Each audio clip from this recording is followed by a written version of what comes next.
शहर के मकरपुरा विस्तार में आई हुई बरोड़ा डेयरी पर भी आज 75वें गणतंत्र दिवस को मनाने के भागरूप ध्वज वंदन किया गया।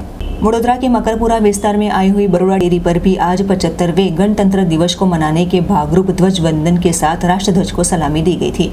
इस मौके पर बरोड़ा डेयरी के उप प्रमुख जी.बी. सोलंकी के हाथों ध्वज वंदन करते हुए भारी तादाद में अधिकारी और कर्मचारीगण उपस्थित रहा था।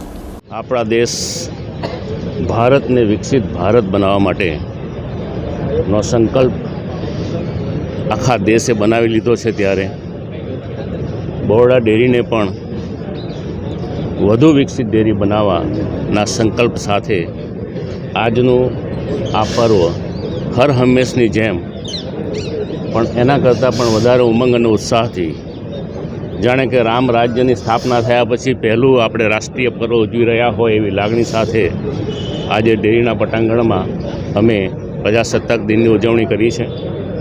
આઝાદી અપાવનારા વીરો, આઝાદીના લડવૈયાઓ અને બંધારણના ઘડવૈયાઓ તમામને આજે યાદ કર્યા છે। સાથે સાથે બરોડા ડેરીની સ્થાપના 1957માં થઈ ત્યાર પછી બરોડા ડેરીને માત્ર 20-25 લીટર દૂધમાંથી ઉત્તરોત્તર પ્રગતિ કરાવીને ઉત્તરોત્તર પ્રગતિ આપીને જે વડોદરા શહેર, વડોદરા જિલ્લો અને છોટાઉદેપુર જિલ્લાના આગેવાનોએ યોગદાન આપ્યું છે, બરોડા ડેરીમાં કામ કરીને જે અમારા અધિકારીઓ અને કર્મચારીઓએ આ સુધી યોગદાન આપ્યું છે તે સૌને આજે અમે યાદ કર્યા છે, બિરદાવ્યા છે।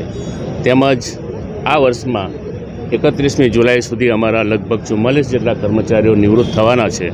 તેઓના હસ્તે આજે રાષ્ટ્રધ્વજ ફરકાવીને અમે તેઓનું પણ બહુમાન કર્યું છે અને આમ કરીને આજના દિવસે વિકસિત ભારતની સાથે સાથે વધુ વિકસિત બરોડા ડેરીને બનાવવાના સંકલ્પ સાથે આ પર્વની અમે ઉજવણી કરી છે।